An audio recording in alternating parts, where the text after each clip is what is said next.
Hi, guys. Welcome to Reality Check Las Vegas. I'm Callie. I'm Jessica. And we're here to talk some shit and celebrity gossip. And some Vegas drama. Oh, my God. There's so... It is what we live for. I mean, honestly, the whole show. But welcome. Welcome. Well, Happy New Year. 2025. Here we come. Cheers. Happy 1 year anniversary. Happy 1 year anniversary. Yes. We just want to say thank you so much for all of your love and support and all your following through our adventures through the years. Yep. We've been doing this.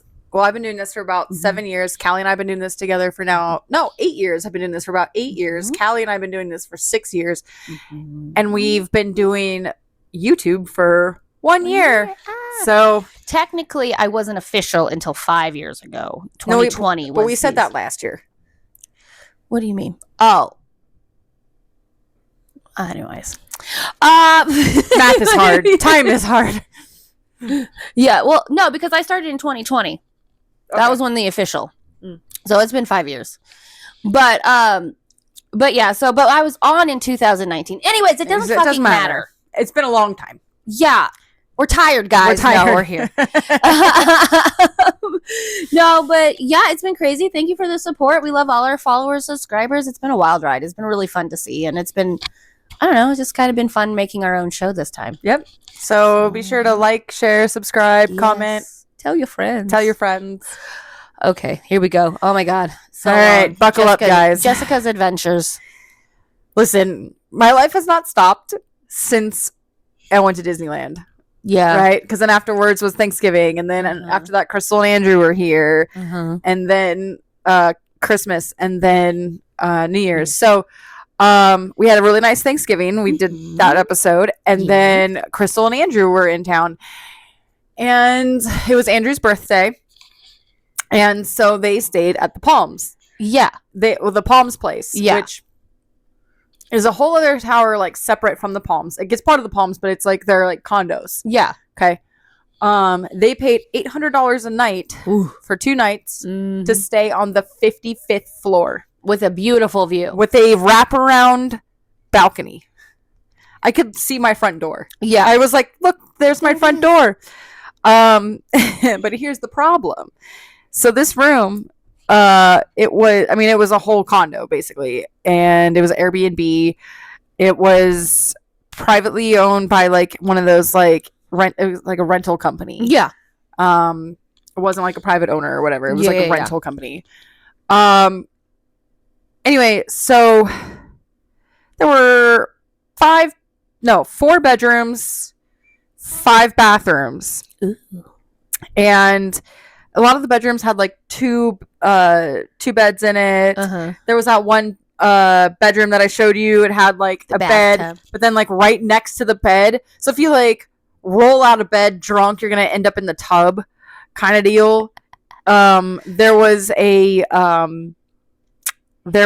a hot tub on the balcony. Yeah, that overlooked. It's like one of the ones too from like the Playboy, like when the Playboy, the Girls Next Door days. Like, yeah, I've always wanted to be in one. I've always wanted to go in one. It has such a beautiful view and like the hot tub and the strip. Oh my God, I want it so badly, right?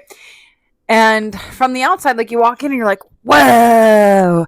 And then you start to like look around and you start to realize like they tell you no parties.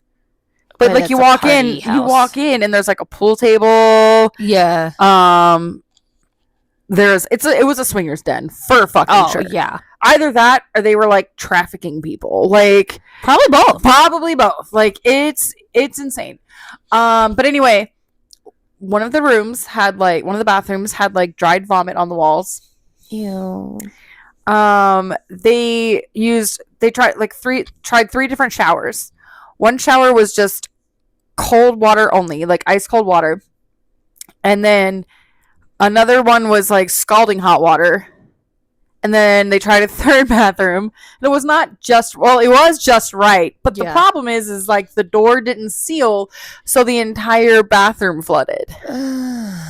Okay. And then like the dishwasher was just kind of like hanging out in the kitchen, like just hanging out. And they're like, we're not going to go near this. Like, is it broken? Like, yeah, like, I mean, obviously they're not doing dishes because they're only there for 2 nights. Yeah. But, Oh, and then the toilets. Most of the toilets didn't even flush. Oh yeah. See, I'm sorry. You can't go camping for $800 a night. It was basically camping. Yeah. Like, I'm not doing that. I'd be pissed. I'd be pissed. So they got a partial refund of like $600. Full refund but for that bullshit. Well, $600 is pretty good as a but refund. they're still working on. They're still working on all of that. But yeah, they were super pissed. I mean, honestly, because it would have been like the perfect spot. Yeah. For New Year's Eve. Yeah. Well, and also I feel like, because I was kind of doing some snooping online too to see like how you can rent them, and it looks like you can go on, like, the Palms rents them out through their website too. So I'm kind of like, you would think they would have an expectation or a like, hey, if you're gonna have an Airbnb, because those condos have an HOA. Yeah. So like, you would think the HOA is like, well, if you're gonna do this as an Airbnb, make sure you make the Palms Casino looks good. Right. And that's not making the Palm Casino look good. And I know they're trying to rebrand right now. So it's like, come on, guys, get your shit together. It's not a good look. And like the bathtub the bathtub picture you sent me, that bathtub looked beautiful. Like, it looked like it was a really nice tub, all this other stuff. But it's like, if everything's flooding, why would you go in the bathtub? I know, because I wanted to spend the night in there. And then But I was like, no. I got to a point where, like, I told Crystal if she needed to use the shower, then just to come here because it's right there. But like, literally, like, right there. a night. And they didn't, like, according to like the Airbnb like description, it also included a hairdryer, but it didn't include a hairdryer, so she had to go downstairs and ask for a hairdryer, and they wouldn't give her a hairdryer because it was privately owned. So I was like, do you just want to come over and use my hairdryer? I mean, the fact that you have to be like, hey, bestie, I need to come over because my $400 condo doesn't have shit. Mm-hmm. I don't know. I mean, that $800 condo. Because it was $800 a night. Yeah. Yeah. Oh, $800 a night. Oh, yeah. Okay. I thought it was $800 for 2 nights. $800 per night. Yeah, fuck that. So no, I would actually bite people. Yeah. But yep. So then, what did we do? We went to. They switched hotels. Hotels. Yeah. Well, that night we didn't. Like, after a couple nights switched hotels. But so that night we ended up going to. We went to Fremont, and I was trying for us to go. I was like, should we go see Hams? And she's like, oh, we'll leave Hams alone this time. It's funny. He's not safe next time though. He's like, I want to do something different, but next time. Yeah. So we got dressed up because we knew we were going to end up at Legacy Club, but we went to Whiskey Liquor Up. Yes. And they updated their menu. Ooh. Had the same bartender. Oh, how funny. That same bartender who was like super grouchy when we went that one time. I don't remember much of that. Oh wait, you weren't there. I think I went with. Was that Crystal? No, I didn't go with Crystal. I think I went with. Anyway, bartender super super fucking grouchy, and I was like, God damn! And he was like on a double or whatever. But we've had that same bartender every time. Oh, he's just kind of like been like really great after that. So he was just like, leave me the fuck alone today. But like the rest of the time we've ever had him, he's just in a mood at that one night. So he's always cool. But they updated their cocktail menu because a lot of their cocktails for a long time were just very basic, and some of them are gross. But they have like a new like old fashioned option. Ooh. They've got like a couple different old fashions. They have a clarified old fashioned. Ooh. So I think I've been over this before. Like, we've done this. Like, Oak and Ivy had their clarified milk punch, and basically you take a liquor, you do like 3 parts of that liquor, and then you add like milk and some like lime juice, let it curdle, and let it sift through like a cheesecloth. Mm-hmm. I talked to one of my bar guests the other day. He uses just a regular coffee filter. Oh. And then it takes out all the impurities. Mm-hmm. And it's delicious. Oh my God, that's what's left is just clear. I want to try it so liquor. bad. Oh, so good. It's so dangerous, but yeah, they have it at Whiskey Liquor. So next time we go down in Fremont.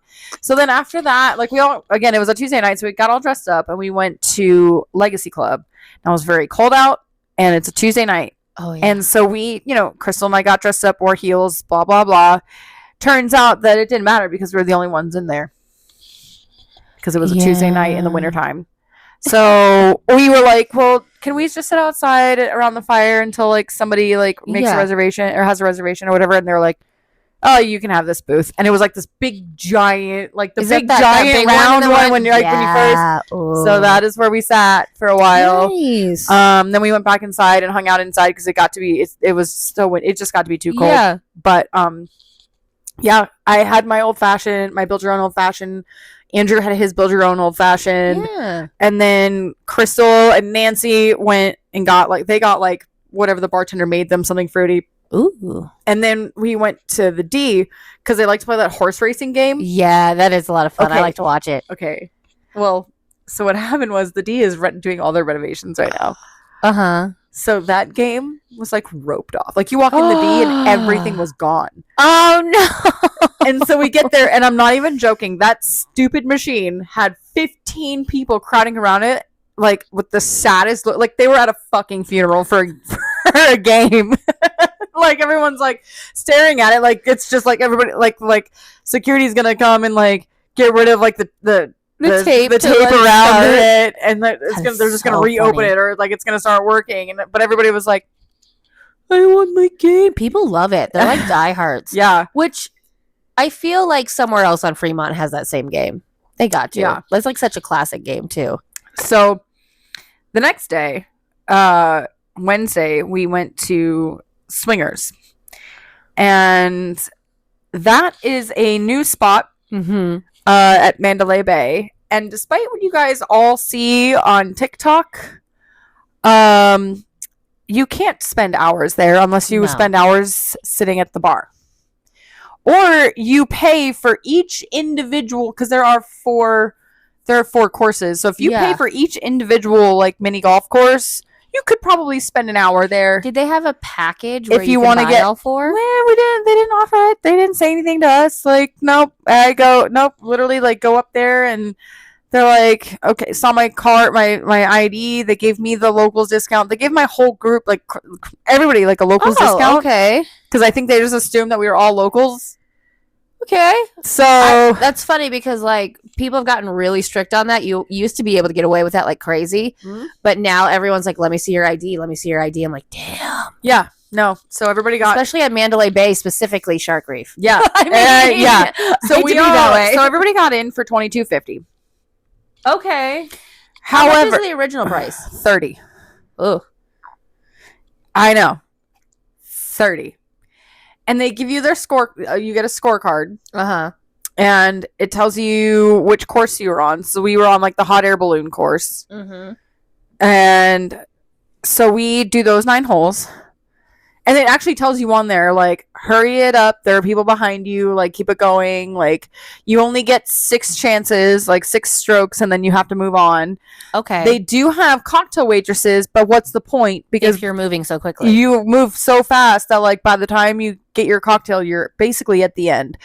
Our tea time was 7:45. We walked out of there at, like, 8:30, and that was, like, because after we had to wait in line for drinks. Yeah. And once we did that, and then we kind of got situated, and we walked around a little bit just to see what else there was. But yeah, no, I will say, looking at like there was a couple influencers that posted about it, and I was like, oh, that looks really big. But then I was remembering that space, and I was like, this used to be a nightclub. Like, yes, it used to be a nightclub. So there's no way it has that much space. No. So then I was like, okay, think about what a nightclub looks like. And then I was like, then I re-looked at it, and it kind of looks like a Disneyland ride to me. Yeah, it looks like Small World. Yeah, but now I'm like, oh, now it just seems super tiny. Yeah, so there's like a dance floor and a DJ in the middle. So they're still trying to keep that nightclub. So the idea is to spend hours in there, right? You do your thing, and then you sit down, you order food, and you like dance the night away. And that's how you spend hours in there. You don't get to choose your course. See, that's fucked up. They don't give you like the list of courses, because we thought once we got done with the 9th hole, like there was a person at like the 9th hole, and as soon as we were done, he was like, "All right, thanks, guys," and then like, hand me your stick. So we were like, we don't go again? What? Like, we don't go to the next one? Like, we just thought that we okay, we finished this one. We go to like we'll get a scorecard. Go to the next one. Yeah. No, you have to pay. You have to go back out, spend another like $30, go to the next, and then ask to have a different course, and then just go back in. Well, I guess my next question is, if you're being rushed, why would you want to stay and dance? Right. But also, like, I don't know. It just the whole thing sounds like it's like, were there a lot of people there? Mm-mm. Mind you, it's the slow season, and it was a Wednesday night. Yeah, it is. That's hard because to one of our hosts at Jimmy Kimmel's took another one of the hosts for her birthday to. They went on like a Saturday night. It was packed. And did he have the same experience? No, he had a way better experience. Really? And why? Do you know why? I guess when he called, like, I guess he called and made the reservation, or like he made a reservation online and was like, yeah, it's a birthday and this and that. They hooked him up with drink tickets and all kinds of stuff. Yeah. See, I want to try it. I know it's going to be horrible, but I want to try it just to see if we have. I kind of want to try it in a few months to see if maybe they worked out that kink, like, oh, we're going to have to let these people go more on one, like on more than one course, or worked out the kinks of the sense of like, oh, this is how we get them to stay here with arcade or something. Like do a happy hour and get like 2 courses for the price of one. Yeah, or like even like buy one get half, or like, hey, you have a package for all 4 and each course is I don't know, $10-15. Yeah, like you could still spend an arm and a leg and they'd get some money, and I think people would be willing to do it. I don't know though. If someone looked at me and was like, spend $80 for mini golf, I'd be like, you can suck my dick, right? So yeah, or $60. So it was not the best. It was not the best experience. And then after that, we went to New York, and rode the roller coaster. Oh, you did? I didn't see that. Oh, how funny! Here's the thing: is I haven't ridden that roller coaster in about 6 years. Yeah, how was it?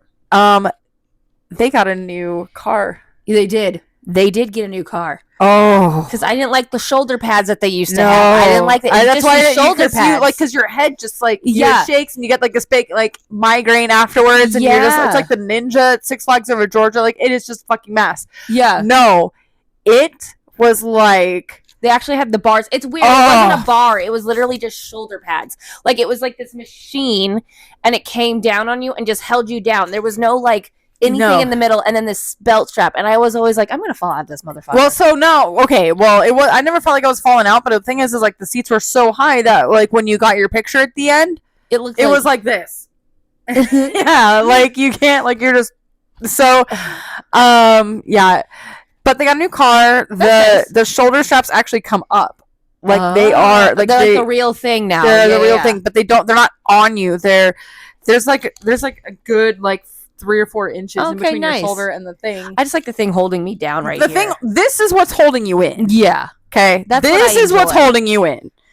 So the shoulder things are for when you go around and you feel like you're kind of going up. They're supposed to like just reinforce it, but it's not that. It's your head didn't go back and forth. Yeah. The cart itself was very smooth. Like as far as like the old cart was like super rickety anyway, and you were like, this thing is gonna break the fuck down. No, it's brand new, smooth ride. It's still $20 a person to ride. You could actually get off the ride and re-ride it for $10. Oh, that's not bad at all. That's a good deal. Yeah, because there was like nobody in line, so we're like, run it again. And they told us we had to get off and get back on. We're like, damn. So, if you ever were thinking about New York, and like cringing at the fact of that roller coaster, it's safe now. I definitely want to ride it. I want to go back to Circus and ride that one because I have a death wish apparently. Yes. And then, I think before I did all of that was December 11th. Mm-hmm. It was NFR, which means Brothers Bond. Yay! Now I did this last year. It's actually what I'm drinking right now. Ooh. I did this last year, and I did it at Gillies, and the lighting was like not good, and Paul looked like he didn't even want to be there. It always looks homeless.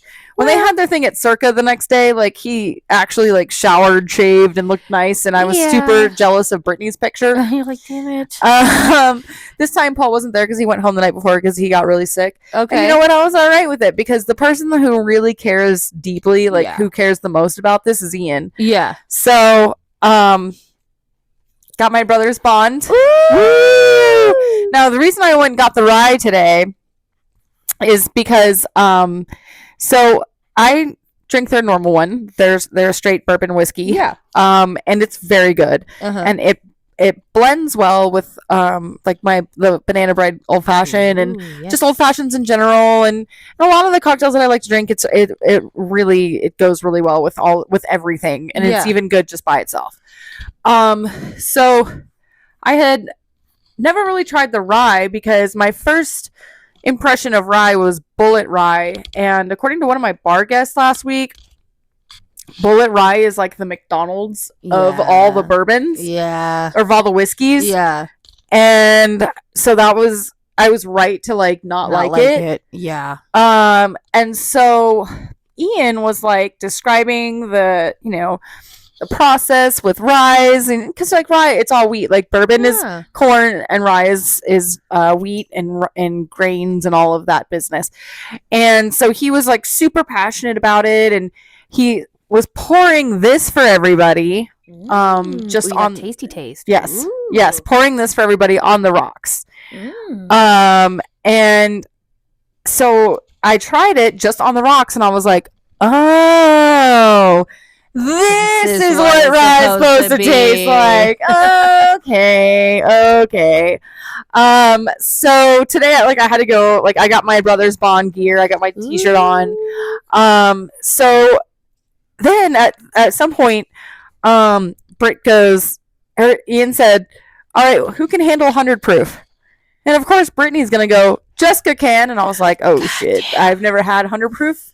I just graduated to rye whiskey. Like, we got to learn to walk before we can run. But I guess I'm going to try. Baby, stood and crawled at the same day. So there you go. That's what Jessica that's what I had to do. And actually, it was delicious. It was like that first. It didn't taste like rubbing alcohol? No. Nice. Actually, when it first touched your lips, it was almost like spicy. Oh, because of the barrel. Yeah. Okay. Okay. Because it's 100 proof, and it's like that barrel. It had that barrel flavor in it, right? But it was actually, and I kind of let it sit in my mouth for a minute because I was trying to like get out all like the tasting notes and everything. And it actually went down smooth. Oh, okay. Didn't burn going down, because some whiskeys are like, oh, they're smooth to the to the taste, and then like as soon as you swallow, it just burns. It was like the opposite.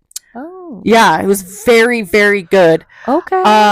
So that you can only order on their website, but then they have like a 95%, like 95 proof at at Lee's, and it's like it's their like barrel strength, like straight, like filtered it's just there. It's like, okay. Like it's a $90 bottle. Ooh. I might get it, not right now. Yeah. But then we got to do like a meet and greet, and so it was very cool. Ian is like very, very kind. Yeah. Very like one of the biggest reasons why Brothers Bond does so well is because he does genuinely care. Yeah. Like, you see him in videos doing like the Vampire Diaries, like all the conventions and all that. Yeah. And the panels, and he's always just very chill. But when it comes to like the bourbon, like he has conversations with everybody. Nice. He took his time. There was like 250 people in line. Wow. Britt and I were like 30th.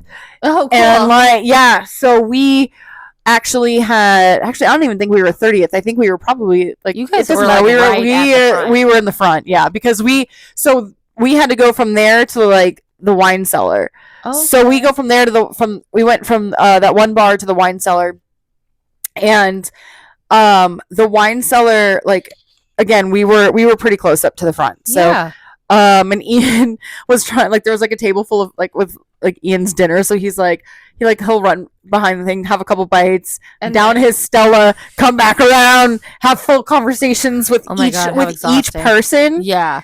And then I told him, I was like, hey, I have a banana bread old fashioned recipe that I use with your bourbon. And he's like, oh. I'm like, do you want to know what it is? And he's like, I do. And so I told him, and I could hear him talking about it as I walked away. He's like, that sounds bomb as fuck. And I was like, it really fucking is. And then so I'm like walking away, and he's like, no, really, guys, that sounds really good. Like telling somebody to write that shit down. You have a TikTok about it. Yeah, right?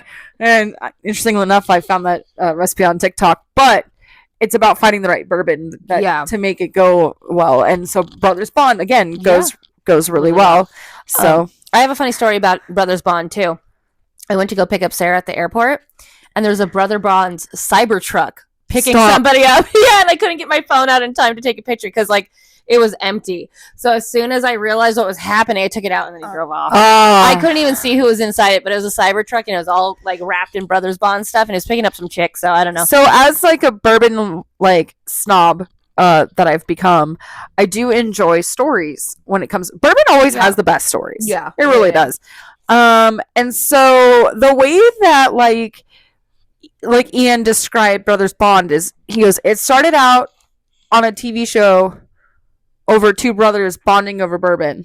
Mm-hmm. And now it's become real life two brothers bonding over bourbon and sharing it with the world. Oh, that's sweet. And it's amongst one of the top 5 bourbons in the nation. Oh, wow. Yeah.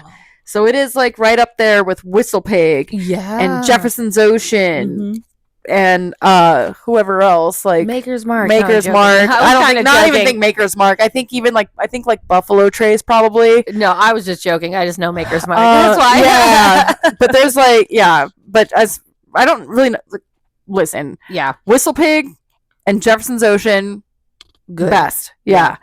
And Brothers Bond is like right up there. Yeah. With it. Okay. So it's pretty cool. Oh, yeah. It was a great experience, and I look forward to doing that every year. Yeah. Okay. What came next? God. Christina Shaw. Yes. Well, first, do you want to talk about Flight Club? Because that was pretty cool. So Thursday night I go to work, and my amazing GM goes, do you want to leave early? And I was like, yes, I do. Yes. So I'm out of work at like 7:30. Nice. Yeah. That night I was out at 7:30. And I go, so I text Crystal and I'm like, what are you guys doing? And she's like, we're at Palazzo, or we're at Venetia. And I'm like, sweet. And I was going to walk. Glad I didn't, because it was kind of cold. Yeah. But I drove over there. Yeah. And we went to dinner at Grand Lux Cafe, like we always do. Andrew and I each had an old fashioned. It was okay. Yeah. It was decent. And then I go, do you guys want to go to Flight Club? Just like, yes. We love Flight Club. Okay, Flight Club's the best. So Crystal makes reservations for Flight Club. So we make our way to Palazzo, and we're goofing off, and then we get there. Again, it's super dead because it's the slow season in Vegas, and they give us our lane. We even showed up like 15 minutes early, and they still just went ahead and gave us our lane. We get to our lane, and there's a birthday card with Andrew's name on it, signed by the entire staff. Well, the staff that was there that night. Yeah. That's awesome. Yeah. And then they brought him a custom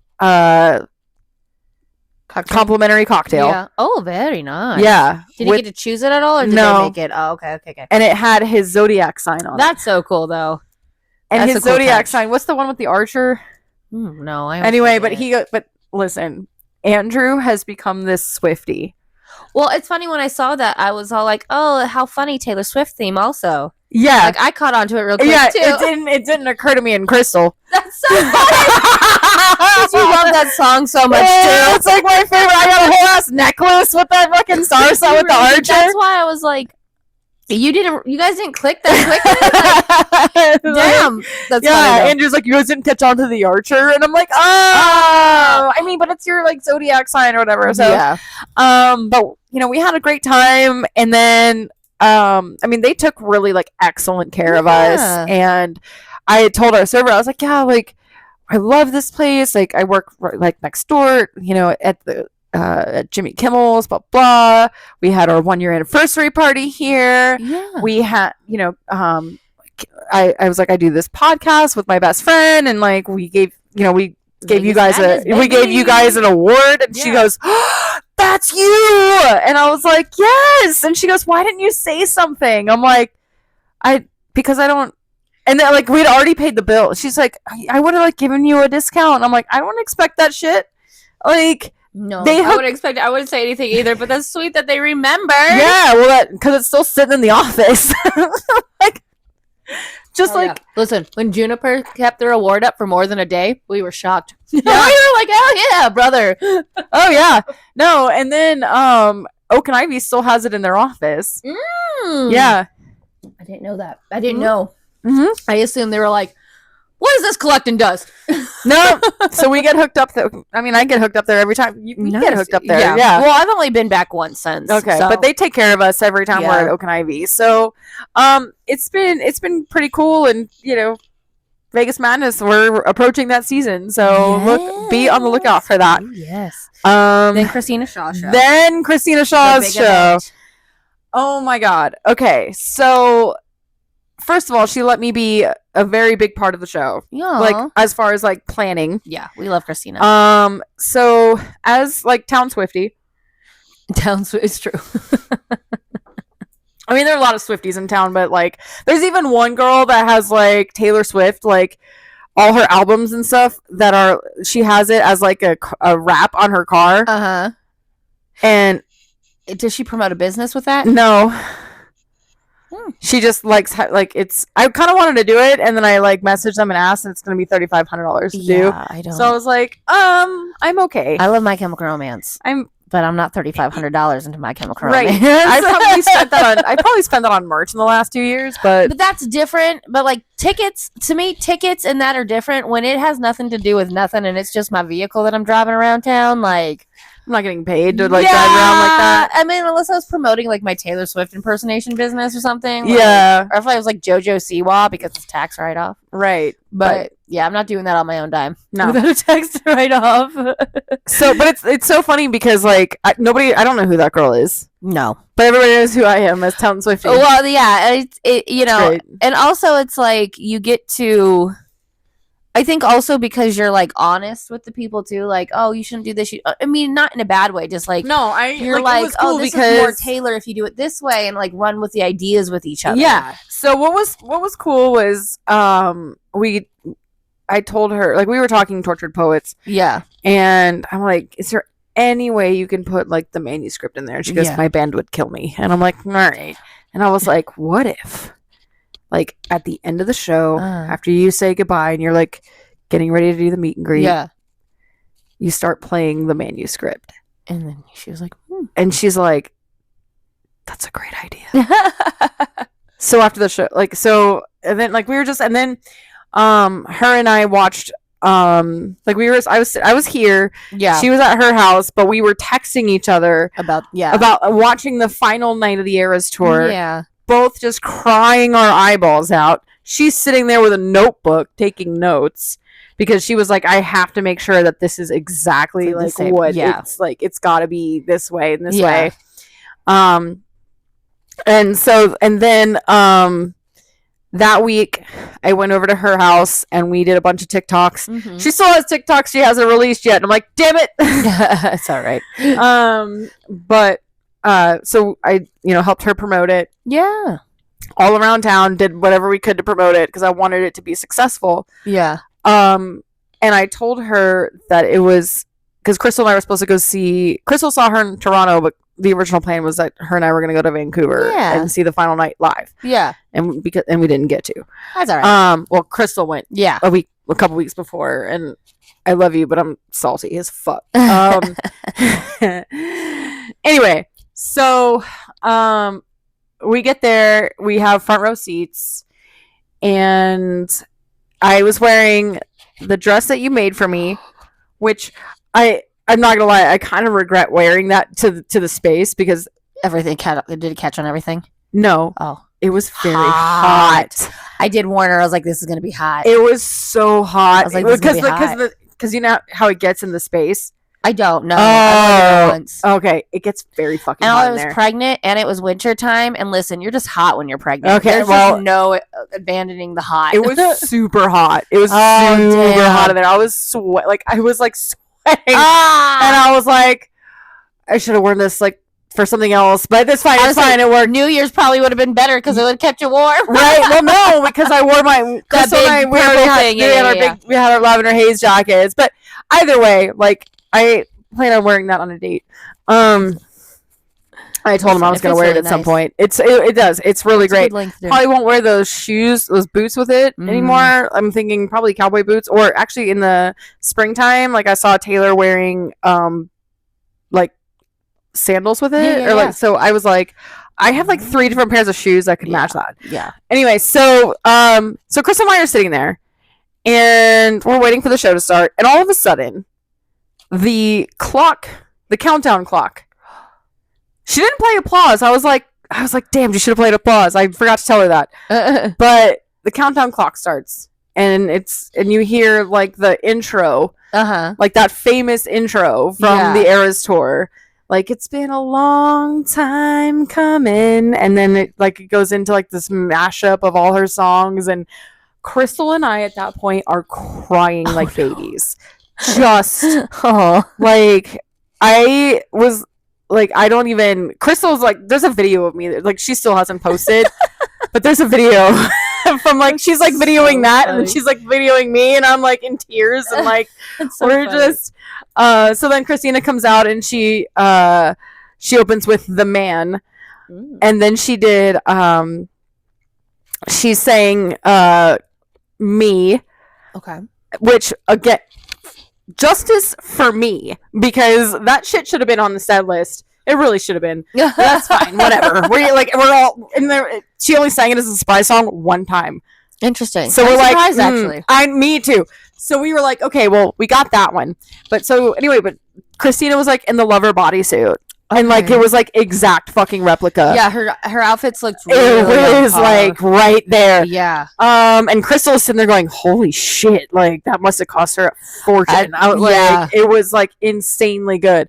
And then she sang Cruel Summer, and when she sang Cruel Summer, she goes, I want everybody to get up and dance. Now there were a bunch of little girls there. Yeah, I did see there was a lot of kids and I was there. Like, oh god, because you know what? Kids wanted to go see Taylor Swift. No, because like it didn't help my argument with Darren about like Taylor. You were never gonna win that argument. I hate to tell you. I was like, let me show you the Tortured Poets album. This is how you win the argument. You have a season pass to Disneyland. There's no defending Taylor. You gotta get him where he's at. Like, there's no defending it, because that's what makes Taylor amazing, that she can reach an audience from a 5-year-old all the way up to an 80-year-old. That's the point of Taylor. Yeah. So to be like, oh my god, there's kids here. Of course there's kids here. Anyway, so this little girl, like, because she invited people.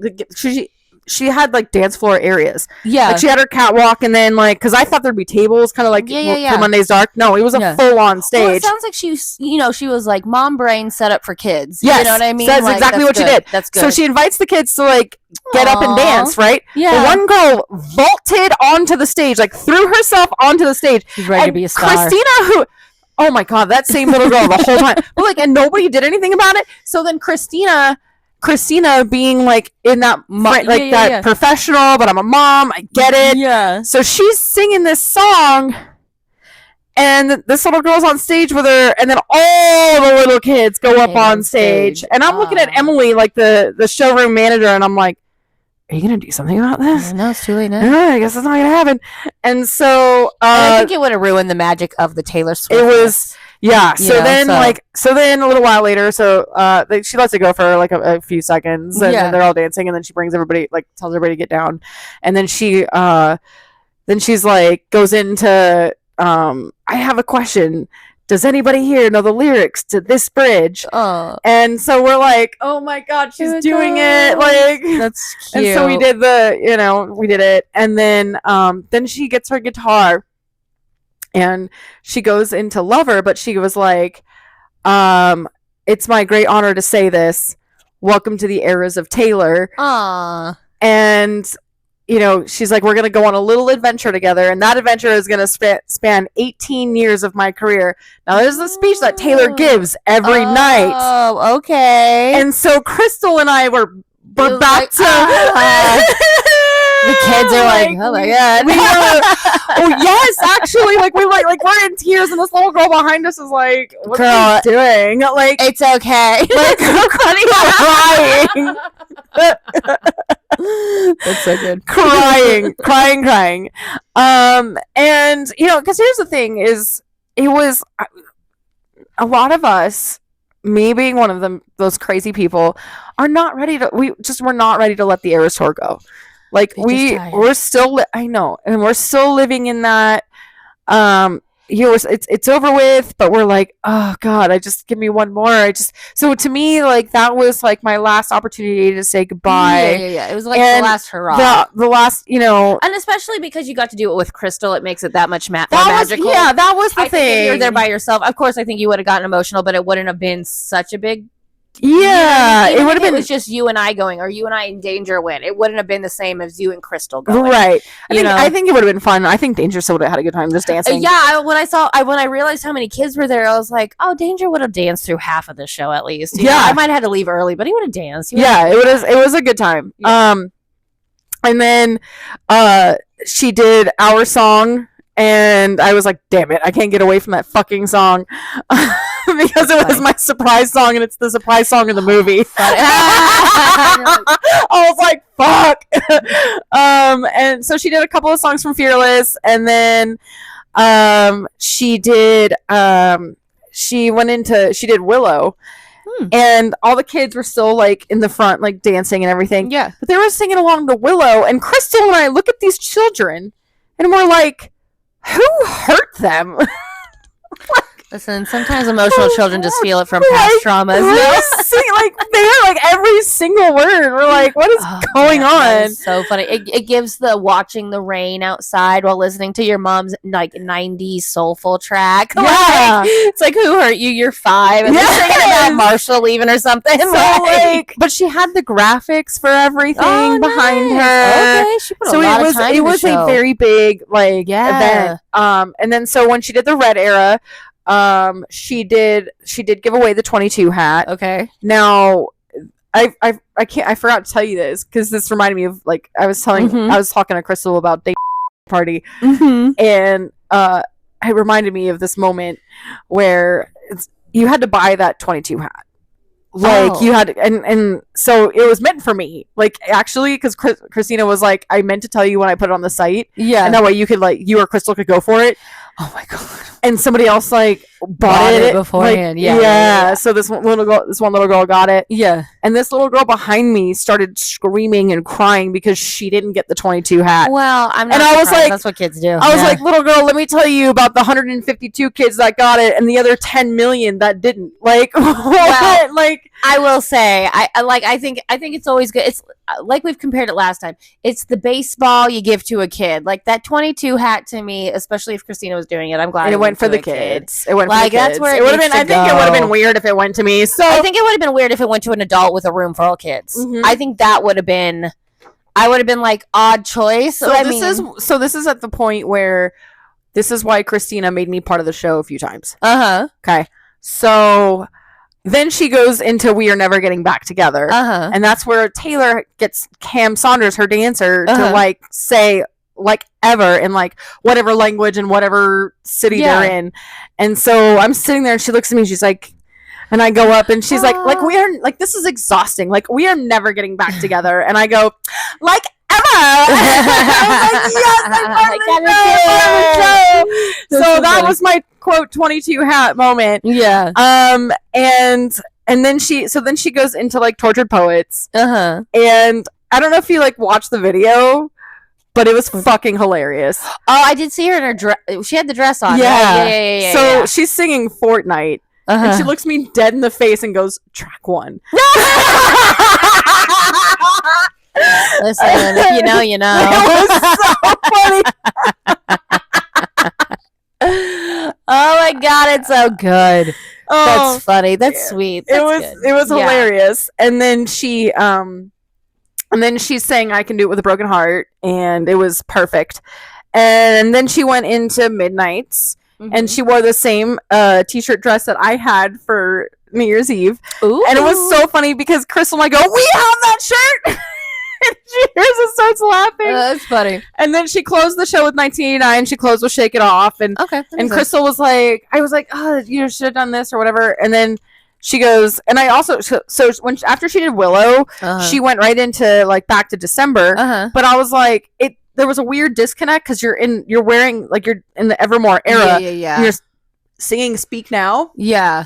I was like, because what she did was she went backstage, threw that dress on over. Oh, gotcha. Okay. Over the outfit from the last set. Yeah. Right? So I was like, you could have just gone backstage while they were doing, like, still playing the outro to Willow. Yeah. Dropped the Willow dress, threw on whatever purple dress you fucking want to, because Taylor, God knows, had 10 for the one fucking song. Yeah. So it was like, so it would have taken you 2 seconds, like, drop this, throw that one on, you're all good. Like, yeah. So she's probably, so that was the thing that she was like, yeah, that's actually not a bad idea. I could do that. Yeah. But like with the costume changes, like it was hard to do like Midnight's in 1989. Yeah. And then Crystal's like, yeah, because all the kids were waiting for Shake It Off the whole fucking show. Yep. So like, yeah. Yep. And so while she was doing Shake It Off, I leave, right? Because I got her flowers. Oh yeah. I got her flowers and a card, and I hid them behind the bar. But I got her Eras Tour color flowers. Aw, that's sweet. So I go, these flowers look like they're gonna ask me if I know the lyrics to this bridge, because they were like that pink and orange. Yeah. So, and then Crystal was like, yeah, because like during Shake It Off, she like looks at you and does like the hand heart and realizes like you're not there. And I was like, oh, I missed it. I know. And I had a little sign. Oh, I'm sorry. She did Reputation and nailed it. Fucking nailed the choreography, like 100%. Right. So I'm standing, Crystal and I are standing up dancing, and I hold up my little sign, and it says "Close enough, now release Reputation." Did she giggle? Yeah. So like then we did our meet and greet picture, and and fucking Christina had the exact same 1989 outfit on. Oh. From Eras Tour. Damn. In green, and I was like, why weren't you wearing this during the show? You're like, what's happening? She saved it for meet and greets. Oh, because it probably looks good in photos. It looks good in photos. Yeah. Absolutely. 100%. Yeah. So, but like, she puts that on, and Crystal and I walked back in from like she went to the bathroom, and we got in line for our meet and greet, and I have like flowers and everything, and I'm like, oh my god! And so like we took pictures, and it was just it was like a magical full circle. Yeah, it looked like a lot of fun. It was, that experience was amazing. Crystal and I had the best time. Crystal was really glad she went, and we are still talking about it, but it was like, you know, it was something that like we really needed. Like I needed it. I needed that closure, because that was such a huge pivotal moment. You know this, like that was such a huge pivotal moment in my life where I kind of grew out of, or I like expanded my like life and like experiences and got out of my shell. So the Eras Tour was very, very important to me. So for me to like even go see Christina, who embodied everything about Taylor, like her mannerisms, her smile, her movement, her eyes, everything was, her cheekbones, like it was all there. It was everything was there. Yeah, no, she like, especially like seeing a lot of the impersonations that are coming out, it's like, it's just superior to like to everyone. And even like I feel like her impersonations have grown so much this year. Yes. Because like even this time last year, I don't feel like she could, I mean, she obviously got to this point and she could pull it off, but it's just like you can see how much growth she's had with her character in this last year. And so it's just a lot of fun, like, damn bitch, you got this. Yeah. This is yours. Yeah. You run with it. You go John Domenico for Taylor Swift. Oh, he was there. He was there. Damn. So was Eric Snow and was Paige Abby there? May. Because I know Paige's daughters were there. Paige's daughters were there. Paige had to work, but I did see her, and so she like introduced me to her kids, and she goes, "This is your Aunt Jessica." Aw, that's so sweet. And I gave them all a friendship bracelet. Oh, that was another thing. Oh, yeah. I had a bag of friendship bracelets. Yeah. right? That and because I didn't like I just had a whole bunch left over. Yeah. And I tried to give out a couple like before the show, and the kids were still kind of like, I don't know, I don't Unsure. know. Yeah. Stranger danger. But then all of a sudden, like one person, this one little girl, like I like gave them out to the people like around me. Yeah. And then like all the little kids came up, and it was like Halloween. Yeah. And like it was so funny because Christina texted me like the next day, like she's still like getting videos. Yeah. And she goes, I'm pretty sure I just saw a video of you giving out friendship bracelets. And I was like, yeah, I was. And in fact, because they have mine and Crystal's Instagram handle on them, they ended up on Christina's wrist because the kids were giving them to her too. Cute. So like, they were trying to be part of it. Your wrist, man. That's like all the bracelets funny. you have on your arm came from me. Like, were But, you like, guys the only ones that had bracelets? That's kind of surprising, actually. I was shocked. Like I was really like I was very disappointed in the mini Swifties were wearing glitter, 100%. But I was like, well, also I will say beads and little kids don't necessarily mix. You know what I mean? Like I don't know, man. I've seen some of those kids that got the actual like the 22 hat, and they have like bracelets, and they're all like they made their bracelets so they and then they give them to Taylor. We're going to see the real Taylor Swift. Yeah, like that is much different than we're going to some show in Vegas. And I don't mean to say that in a negative way, but like in the sense of if I was a parent.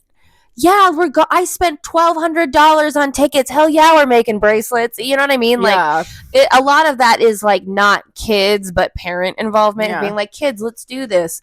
And also, but at the same time, it was winter break. So could have been doing something. Make your bracelets for your show. Yeah, but yeah, I still have a whole bunch. But yeah, it was good though. I mean, like it was like cute. Seriously, like Christina's like mid song. I can't remember which era she was in, but I had like 10 kids. Like, can I have one? Can I have one? Can I have one? I'm like, here, just take them. Just don't take my Bailey's Hotel coasters, but you can take everything else. Yeah, right. Like, take it. Like, well, it is so funny too. When I realized how many kids were there, I was like, oh, Vegas baby would have had so much fun. Yeah, like it's it's all good though. It's okay. Now I know. Well, then New Year's happened. Yeah. Okay, so we did. We started at Carnival Court with the Garage Boys. Garage Boys. Yeah, they've been there a long time. Well, we went for a reason. Yes. And a good one. A very good one. And I honestly I'm not gonna lie. I was half expecting the Whippets. Because it was New Year's. Day? Oh, it was Tuesday, but I was expecting the Whippets, right? And again, he and I are good. I saw him on my birthday, and he was like, "Oh my god, happy birthday!" Blah blah blah, and like we're fine. Yeah. I don't care. I'm over it. So I like walk in and like with that like mindset that I was, and no, it was the Garage Boys, and I was like, "Oh my god, Aaron Harris! Like, fuck yeah!" And what a stress relief. Yeah, and I get there, sit down, and like this one bartender, his name was Justin. He walks in, and I walk in, and he acts like. At first, I thought he was I knew he wasn't Flippy, but I thought he might have been Rob Leisurewood. Oh, okay. He was not. And so I was like, he's like, "Oh my god, hey, how are you?" And I'm like, "Hi, good to see you." And then I was told that he like acts that way even though he hasn't no idea who you are. Listen, that's how you get people to come back. Well, I was like, oh, ew, like that's. But funny. he was like, I know I've seen you before because he's been there for 5 years. So he was a barback first. Oh, okay. And then he became a bartender. And so when you become bartender, like he probably had a shift, right? But then he became bartender. So then he was on call. So he gets like maybe 3 shifts a month. And he's been there for like 5 years. So kind of like Vache, right? So, anyway, so that was whatever. But the Garage Boys were a lot of fun. We got them to play Taylor Swift. Oh, that's right. I did see that video. I saw that video. You're like, yay! Yeah. So we did. I think they did. We Are Never Getting Back Together. Yeah, that's what I thought it was. And I was like, this is the fucking best. Like, that's so funny. And we, so then Crystal and I, we left about 4. I'm so glad we left when we did because they were getting ready to close the strip. Oh yeah. So Andrew came with us and he actually sat at the blackjack tables, but he sat at Krista's table, who her boyfriend is the drummer, is Terry from the Droids. Oh, okay. So I was like, it was so cool to see her. She gives me a big hug. Like, she saw me and she's like, oh my God. I was like, I thought that was you. And it was just, it was nice. Carnival Court is one of our favorites. So we're leaving and like, I had a couple drinks and, Carnival Court and how they pour. So Andrew had to drive my car. And so we park the car back at Aria, take my stuff up to the room. Then we go down to Park MGM and we went to Italy. Had a really good meal at Italy. Really good meal. I had Crystal and I each wore like Taylor Swift shirts. I wore my Meet Me at Midnight shirt. And of course, like we were walking through Italy, and this one girl was like, "Yes, Swifties!" And she had her Tortured Poets Department necklace on, and she's like, "Yeah, meet me at midnight." And I was like, "Yes, I love seeing Swifties in the wild. It's the best thing ever." So after that, we go back to the room, and we get in our midnight gear because again, midnights is what like. That's the New Year's Eve theme. You have to like meet me at midnight. So we dressed up as Lavender Haze Taylor. Got a lot of compliments on our outfits the whole night. Everywhere we went. So then we go to Brewdog and they tell initially we went to Brewdog a couple weeks ago and they told us that like we could we got a bar package. It was $400 and that we could. It was open bar for anything under $20. Oh, and then we could just have at it. And I was like, okay. Well, day of, they were like, no, anything goes. Oh. And so I see that bottle of Whistle Pig 15-year, and I was like, you're telling me that I could order a Whistle Pig 15-year in an old fashioned, and I could just have it? They're like, yeah. And he goes, yeah. And I'm like, do you know Sign me up. I'm like, do you know that is a $350 bottle of bourbon? Jesus Christ. And I'm like, do you? Oh yeah, no. The Boss Hog is like $650. Yeah. Right? And then my bar manager at Vic's was at another at a liquor store called Corey's. So they're trying to be like the bitters like capital of the world or whatever. Okay. So but he was there and somebody was buying like a Boss Hog for like 10 grand. Or no, sorry, he saw somebody buy the Boss Hog for $650, but our distributors they have bottles of the Boss Hog or like the Whistle Pig like yeah. That is worth like 10 grand. Oh my God. Yeah. Crazy. It's like, it is the best bourbon on the market. Right. Yeah. So I'm like, we charged $70 for this at Vic's or not at Vic's at Jimmy Kimmel. So I'm like, you're selling me. And he goes, yeah.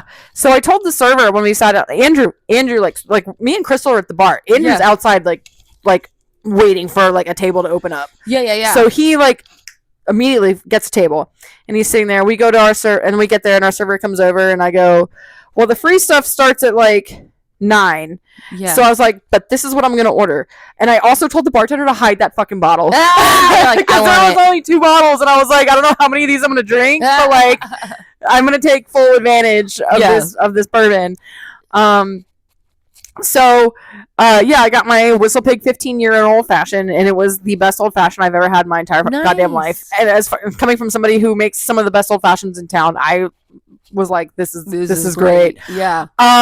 So then they sit a bunch of like influencers around us. I don't know who any of these people are. Like as somebody who like is on I'm all over TikTok. Yeah. And I didn't recognize anybody. Yeah. And they were all assholes. Were they local influencers? I have no idea. Interesting. Now I'm curious on who they were. So then Crystal, why were they assholes? Like, what were they doing? Just being like in your face, like obnoxious with their cameras and stuff? No, at the end they asked me to take a picture. And they were like, there was like 15 of them, and so they were like, yes, let's do a group photo. And like, so one girl hands me her phone, and she like, first of all, Kenny Davidson was there. Oh, that's funny. Okay, Kenny Davidson was there. Yeah, like I see him standing there, and I'm like, Kenny Davidson, what are you doing here? And he's like, I got a New Year's Eve gig. What are you doing here? Oh my God, I'm doing. That's so then his girlfriend Jennifer was there too. So I went in and said hi to her, and I knew Kenny's a folklore girly. Like, I so know that man knows how to play Taylor. Yeah. So they said any Taylor songs are $20, and I felt offended by that. But Andrew's like, no, so fuck it, funny. and went over and paid it because he won a bunch of money over the last 3 days. Nice. He won like 13 grand or some shit, or like I don't even know. I don't know how much money you put in. Dude, yeah, 13 grand. So he won some money. So he's like just throwing money around or whatever. So he was just kind of like, yeah, here's $20, and like he get like so. That's so much. So fun. they sang. We asked for Last Great American Dynasty, but they ended up doing they did the one instead, and we're like. Okay. Justice for that song because she took it out of the set. So we're funny. like, all right, and it was really, really good. So here's the thing. At one point, like, there's Andrew gets up first. I think Andrew got up for something, and then Crystal and I get up, and you see Andrew, Crystal, and me. And I say this because I get a text. from somebody and he goes, what are you doing? And I'm like, getting drunk. I don't know.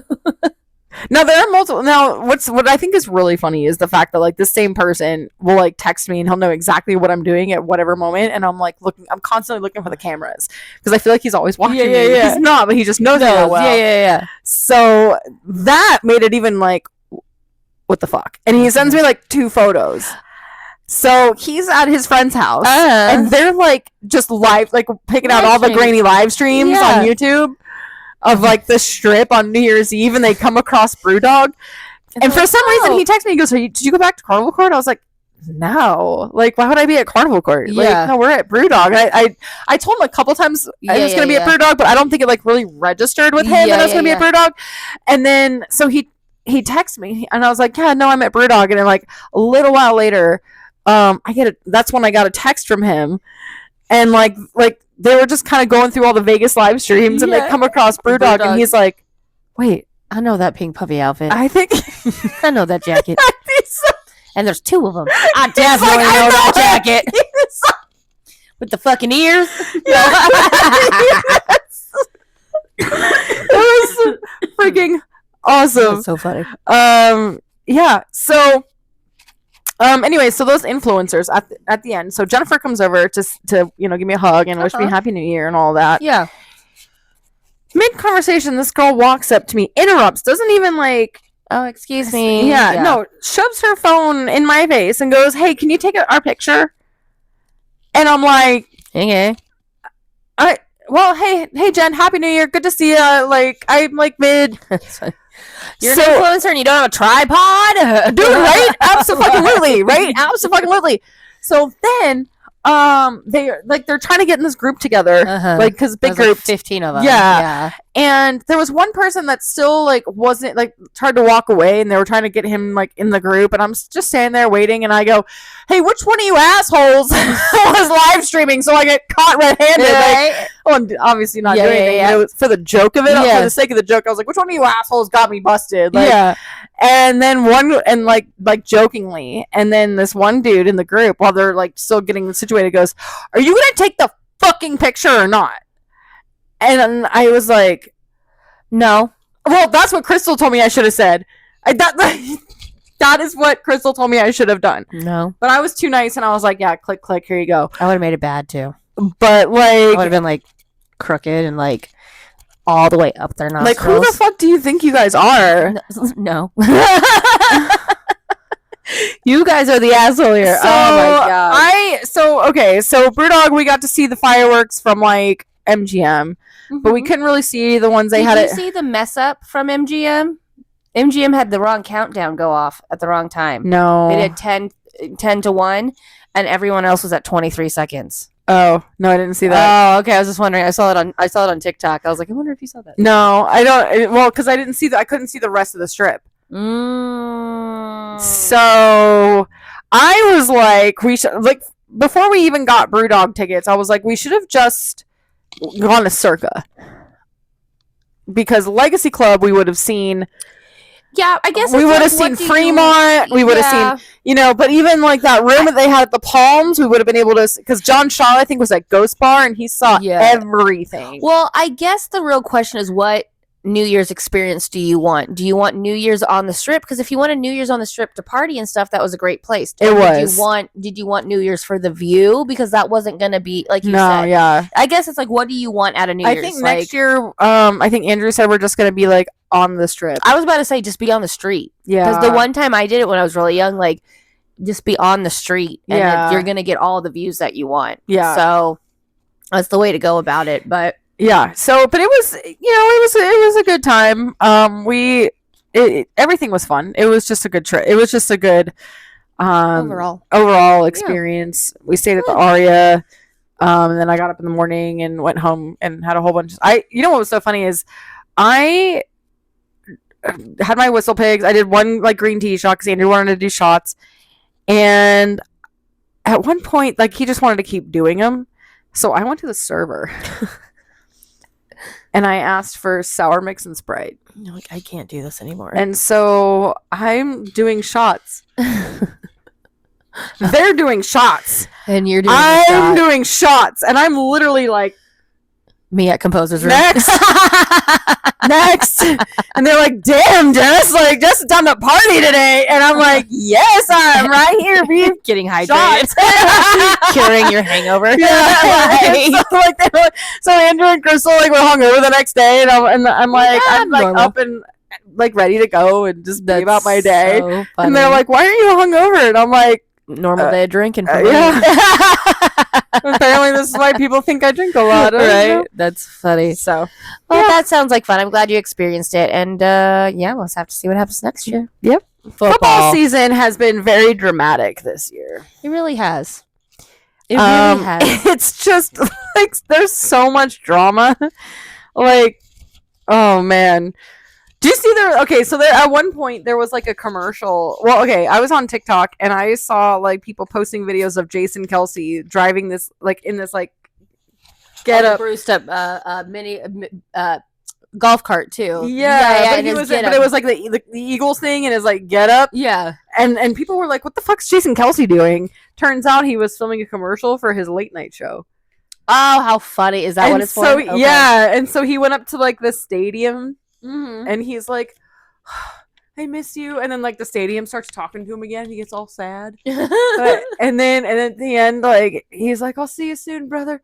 And the stadium yells back, hey, tell the Giants we said thanks for Saquon Barkley. And because Saquon Barkley's the one that did that hurdle. He did that like backwards hurdle. Yeah, and they like drug tested him and shit for that. That was wild, buddy. So good. That's silly. So good. So the Bengals have had kind of a crazy year because they started out like 0-4. Yeah. Like they could not win to save their fucking lives. Meanwhile, Burrow is like throwing record number like touchdown passes and, and completions and all that. Jamar Chase is like his touchdown, his receiving yards, his like touchdown catches, and like there's like one other thing where like it like earns him like the triple crown. Rushing yards. It was like rushing yards, receiving passes, and like his touchdown catches or or something like that. Yeah. But anyway, like record numbers. So he like that earns him like the triple crown. Ooh. Right. So he's having a career season. Yeah. Joe Burrow's having a career season. Yeah. But none of that. But they can't win to save their fucking lives because it's all defense. Right. Uh-oh. So like their like defensive coordinator. Their defensive coordinator was fired the other day. It's about like fucking finally, right? I mean, yeah. I mean, to be able to say like, oh, these people have the career of their lives and have like kind of nothing to show for it for the team. That's a lot. That's a rough. It's like, how do you have like Joe Burrow is right up there with Mahomes, but he can't win games? Yeah, that's weird. It's like especially when you have a powerhouse. And it's not like he has a powerhouse because the team's bad. It's like, no, he's a powerhouse. Right. Like when like the Commanders beat the Eagles and everyone was like, oh, well, that's because the Eagles used their second string quarterback. No. Jaden Daniels was throwing massive. Like he was like his touchdown passes, like he was just throwing Hail Marys and just like throwing his completion rate was like they outscored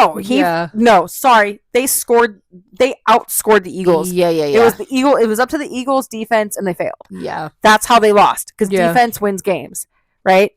Clearly. Yeah. So anyway, so the Bengals, now here's the thing is the Bengals went from 0-4 to like 8-8, and we're like, oh shit, if the Bengals make the playoffs, does Joe Burrow get the MVP? And that has been the talk of the town for like the last month. Oh. So Saturday night, the Bengals played the Steelers. Now, if the Bengals win against the Steelers, then their playoff hopes are there. Yeah. They didn't clinch. They didn't get it yet. But it's like, okay, then the Chiefs need to beat the Broncos. And if the Chiefs beat the Broncos, like other shit had to happen for like the Bengals to get in there. Yeah. So the Bengals went against the Steelers, and I'm like, oh my God, what if? What if? Holy shit, what if? So then the next day, or the next week, I guess. No, the next day, the Chiefs play the Broncos. Mm-hmm. Now, they lost big time. But here's the thing, is like, that game, they're already stacked. They're already like the number one seed. Like they are like the number one in like the AFC West. Okay. Like they like they're done. That's it. Yeah. Right? As far as the playoffs are concerned, they're in. Nothing matters. Like so the game against the Broncos didn't matter. So they sat Mahomes and they sat they sat Travis Kelce. Give him a break. Because why? Yeah. Why risk it? Yeah. They played 3 games in a course of 11 days. Ooh, that's a lot. They won all 3 games, which earned them the right to like. They have a bye week. Yeah. They had a bye week, so the Chiefs didn't even play. Yeah. And then they had this game, which didn't matter to them. Yeah. But it mattered to like 2 other teams. Gotcha. So like it didn't matter to them. So there's no reason to risk injuring your top players. Yeah, especially right? if you're going to the Super Bowl. You gotta get ready. Put your second string in. So their second string quarterback was Carson Wentz, who used to play for the Eagles. Oh. And they fucking sucked under Carson Wentz. So I was like, is that, like, I'm like watching this and I'm like, is that Carson fucking Wentz? Doing? Is that, oh my God, like, oh my God, is he trying to lose? Like, what is happening? Funny. So they were playing like second and third string players the whole game. The Broncos beat them 38-0. The Broncos are all excited. I'm like, calm down, guys. You guys are playing the Wish.com version of the Chiefs right now. Like let's take a chill. Yeah. Well, here's the thing: is this is like the first time in like 20 years, I think, that the Broncos are in the playoffs. Oh. So like that win against the Chiefs secured their spot in the playoffs. Oh, I saw. Okay, because Lorenzo's a big Bronco fan, and they were like, "Yeah, in the playoffs." I was like, "We did that. Y'all did that well." I didn't know that. Okay. Yeah. So the Broncos beat the Chiefs, so they made it into the playoffs. But because they're in the playoffs, it knocked out the Bengals. Oh. So the Bengal season's over. Damn. And so that's why everyone's like, oh, the Chiefs lost on purpose to avoid playing the Bengals. But here's the thing is the Bills played the Patriots and lost. Oh. And the Patriots suck this year. Yeah. Well, that's because that game didn't matter to them either. So they sat Josh Allen and they sat all their first string people. They're like, let's let the children play now. So they brought in their second and third stringers. That's funny. And then the Patriots winning, but the Patriots fans in the stands were booing because if the Patriots had lost, that would have secured them number 1 in the draft position. Oh. So they would have gotten to pick the first, a new quarterback. The first ones to pick a quarterback. I see. And they wanted that draft. So the fans wanted that draft spot. And now they're not getting it because they won that stupid game that they didn't have to win. Well, what's really funny too about that is just like, how bad do you have to be the quarterback to be like, oh, I must be doing a bad job if everyone wants to replace me? Tim. Yeah. Like, my feelings would be hurt. It's crazy. So Tyreek Hill. Now the Dolphins, their season's done too. Mm-hmm. So, dude, they lost to the Jets. Like, they lost. Wow. They lost to Aaron Rodgers, dude. Like, I wonder if that's like an inside like joke within the NFL. Like, guys, you fucked up to Aaron Rodgers. like, what? Oh god damn! Like Aaron Rodgers in his heyday was awesome, and he's like Tom Brady playing way past his prime. Yeah. Like if that's like Aaron Rodgers is like if Tom Brady is playing right now. Yeah. Okay. Gotta go. That's wild. So Tyreek Hill left the Chiefs for more money. Right. Uh-huh. And he left the Chiefs. The Chiefs won 2 Super Bowls without him. Also, you got to be like, was I the problem? Was I the problem? Was I the issue to begin with? So Tyreek Hill. Rough. And wasn't like the first like Super Bowl they had been in like years too? Yeah. Because I remember I'm forgetting his name on Howard Stern was like crying about it because he's a Chiefs fan. He's like, they finally did it. It's been 39 years or something like ridiculous the like Chiefs that. were definitely not they were not a thing for a very long time. Yeah. So it's just kind of funny that it's like, damn, you leave and then they win and then you're on a losing team again. Yeah. So Tyreek Hill leaves for more money to play for the Dolphins. And then the Dolphins, and he, I guess, went on record saying that like Tua was more accurate as far as like throwing than Patrick Mahomes. Okay. And so he fucked around and found out that Tua sucks. Tua is not good. Tua was good when he played for Alabama, but he was hurt all the time. So, and he still gets hurt all the time. And so Miami constantly, they're not as bad as like the Jaguars, Panthers, the Raiders. They're not that bad. Yeah. But they didn't make the playoffs and they lost to the Jets. Wow. And so Tyreek Hill after the game was over, he goes, doors open, I'm open for whoever, whatever, I'm out. Like I gotta get out of here. Yeah. And so he basically like quit. Like, I just can't with you people anymore. Yeah. And I think it's so funny. I think at one point like he quit like toward like in the 4th quarter or some shit. Yeah. Like he was like in the locker room or whatever. Yeah. And I guess like a thing went to the coach and was like, yeah, Tyreek is like unavailable. Like he just wasn't, so he had to call plays for like the people that were there like on the field, but he was like, oh yeah, okay. And so yeah, Tyreek Hill's like, yeah, I'm out. Like I gotta get out of here. I keep on trying to figure out how these guys who have shown multiple times that they're not really like, I don't know if bad at football is the right term, or just like you're on a constantly losing team and then you get paid this astronomical amount of money to go on another team. What proof do you have that you deserve that money in the first place if you're not even on a winning team? He was like, he goes, I'm way too competitive for me to just like be there, like just to show up. And this is what's crazy is I forgot about this. Yeah. Until somebody brought it up. Tyreek Hill started his season in handcuffs. Did he really? Yeah. What did he do? There was like an accident, and I think he was still playing with the Chiefs. Okay. Or like, but there was like I want to say a hit and run or a DUI. Oh. There was something. It was a car accident. It was something involving like a high speed chase or cars or whatever. Okay. And so he was arrested. Yeah. And then while he was at practice, his house caught on fire. Karma's a bitch. Yeah. Damn. So it's been rough for Tyreek Hill in Miami. Tyreek Hill also has a bunch of kids. Like, I think I know who you're talking about now. Oh, yeah. I don't know. That's so weird. Yeah. I just like, I don't know. It's just so weird. Like, I can understand like if Joe Burrow like went somewhere else for an like his stats show it, but like it just seems like he's one of the highest paid quarterbacks in the NFL. Oh, also. That's good. Joe but like, yeah, I don't know. That's just wild, dude. And speaking of wild, what happened here in town? Fuck me. To the Raiders. Yes. So, what's his name? Antonio. What's our? I don't know. It's our 5th fucking coach. I think we've been a team for 3 years, and it's our 5th fucking coach. I think. I honestly, yeah. I think.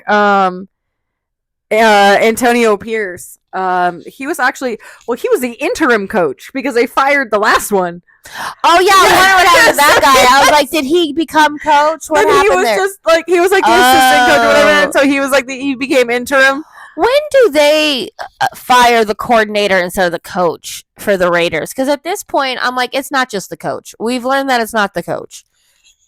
No. Well, okay. So this is the conversation. Oh, excuse me. I had with Bonacci earlier. We were talking about it, and he said, he was like, it wasn't a good season, but there were so many good outliers on that defense. As far as points per game, the Raiders had the 6th best points per game the last 6 weeks of the season. So even with all those injuries, the defense, which is Antonio Pierce's specialty, that kept him in the games. I just feel like he deserved better than those 2 quarterbacks. So it's now, but again, so that's all about draft position. So when the college when the college players declare for draft, so when the NFL draft, the bad teams go first. The team ranked worst gets first round draft pick. Well, the Raiders are there. So I actually don't think it's even the Raiders. I think it's I think it's between, because now the Patriots don't get it because they're out. The Patriots are third, I think now, third or fourth. So I think, let's see, NFL draft positions per team. It's I know the Panthers maybe. Oh, okay. I haven't heard anything about them. So all right, so here it is. Here's a first round draft. Goes to the Tennessee Titans. Yeah, that checks out. Okay, and then the Cleveland Browns. That checks out. And then the Giants. I forgot they existed. Right? And then the Patriots. Okay. I'm surprised. I'm shocked the Raiders are not on this list yet. Okay. Then Jacksonville at 5. Number 6 is Vegas. Listen, I'm surprised we're number 6. I thought we were going to be 3. So in the first round draft picks, the Raiders are 6th in the draft. 7th are the Jets, then the Panthers, then the Saints, and the Bears are 9th. That's so funny. Yeah. So, well, I mean, listen. The Bengals are 17th. The Chiefs are 60. They're 31st, and they're 31st in the first round draft, and 63rd in the second. Jesus. But they don't really need anybody. And Cincinnati's not really looking for much either. So yeah, maybe a new something in the defensive line, but really yeah. So but if they they would have had a higher draft position, the Patriots fucking pissed. Yeah. But yeah, the Giants, the Browns. So the Browns, okay. No, it wasn't the Browns. It was the Bears. I was gonna say ever since Jaden Daniels threw that Hail Mary against the Bears. And that one dude from the Bears was talking shit and doing his little sideline dance while the game was in play. And then Jaden Daniels scored that Hail Mary to come back and win in the last minute. The Bears haven't won a game since. They're cursed. Well, there you go. Yeah. I mean, I don't know. It's just been so crazy this year, and it's just kind of been all the side drama has been a lot. It has been a lot of fun. It's just been, nonstop. It's a soap opera this year for sure. Kind of some wholesome ones, some kind of other ones too. But I gotta say, it's funny. So Fairy Godmother does fantasy football, and bitch won her Super Bowl. So I mean, bitch won the Super Bowl, and the best way is to say, what did I say? It was, when in doubt, pick a hot guy with a fun name. I'm doing that next year, but I want to do dude, I feel like you should do yours seriously, and then I can do mine goofy, and let's see who does better. And then, somebody, I sent you this one, and she had a Taylor Swift. It was, Enchanting to Beat You or something like that. Oh, okay. Enchanted to Beat You was the name of her team or whatever. But she was I just picked all hot guys. Yeah. And one, I was that's what I'm going to do. Yeah. No, I have a Taylor Swift theme name and go with and just pick all the hotties and just see where that takes me. Yeah. So I mean, hey, she won $350. That's pretty cool. Yeah. I mean, I don't know, but yeah. So football's been fun. I'm excited for Super Bowl. I want to actually go and place my. I've never done this, but Place a bet. I want to place a bet on who's going to be in the Super Bowl. Oh. But I think because everybody knows it's going to be the Lions and the Chiefs, that I probably won't win a lot. Yeah, that's the thing. That's where the sports betting gets confusing for me, because it's like what you bet on. Like, I feel like if I had put this bet in like 2 months ago, or the beginning of the season, maybe it would have been like if I had gone in the beginning of the season, and like, because the Lions were like 1 game away last year, so they were gonna fight for it this year, and that's what they're absolutely doing. Gotcha. So with like trick plays and everything. So I feel like if like in the beginning of the season, before, like, I was like, you know what, it's gonna be the Lions and the Chiefs this year. If I had gone to like the sports book and just said, can I bet on the Super Bowl this year? Like, who's gonna be in it? Yeah. Because I think you can do that. I think so. I know you have to like bet on certain things. I really don't understand much about it, because I don't understand much about. I don't know. I don't understand lines or like the score. No, but I want to do like the little fun things. Like, there's a bet that like, if is there gonna be a streaker, or like those little fun. Like side like parlay. I think stuff like that. Like, I want to do the fun stuff. Or like Super Bowl commercials have bets too. Yeah, but I want to do like, I should have just bet on like the Lions and Chiefs being the Super Bowl. Year. Yeah. I feel like a lot of these things, like definitely the fantasy football I want to do next year. That'll be fun. Yeah. And that will be my entry to sports betting. Yeah. My uncles do it every year too, so we'll do that with them. So, oh my God. Oh, it is Britney, bitch. It is Britney, bitch. Or it's Brian, bitch.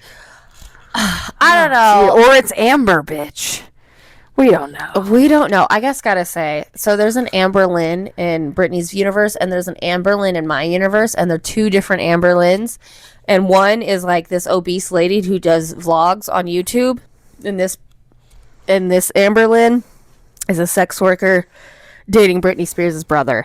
And it's just very confusing. So here's the thing, and I like to make this joke because dodge that bullet. Because he's friends with one of my friends, who used to be my boss. Yeah. At Indigo Lounge, and he would come in. I'll never forget. There was one time that Dollface was on stage, and so when Dollface was on stage, we were fucking packed. Oh yeah, like there was just nowhere to go. Well, yeah. And I remember and Crystal came in to see me that night, and she missed Brian by like 10 minutes. She was pissed. But anyway, so Brian walks in. I have a tray full of drinks, and I go, and I hear Jessica, and I turn around, it's Brian, and I was like, what? He's like, where's Travell? And I'm like, I'm busy. I don't know. Call him. Like, the fuck? And like, so I'm like, I don't care. Like, Brian's been he's been in and out of that place so many times. I was just like, he really was a regular. He was a regular. I saw him so much that he just stopped mattering to me. Yeah. So like, I set my tray down. Because actually one time, like, I was asked to do some kind of like ghost hunter thing or whatever, and so I was talking to my boss my first boss at Indigo, and I sat down with him and I was like, I have this question, and like I'm sitting there talking to my boss, but like Brian's sitting there too, and I'm like trying not to like freak out, but I'm telling the story, and like Brian's like, well, make sure you get paid, because if you're not gonna get paid, then fuck it. And like, and I was like, you know what, like that's a good idea. And so then I called the dude back, and I was like, if you're not gonna pay me, like, I can't do it. Yeah. So Brian has been in and out of my job for like a year. Yeah. The whole time I was there. So anyway, I serve out the drinks, and then after I'm done serving out the drinks, I turn around and I go, yes, Brian. And he like gives me this big bear hug. And he goes, where's your boss? And I was like,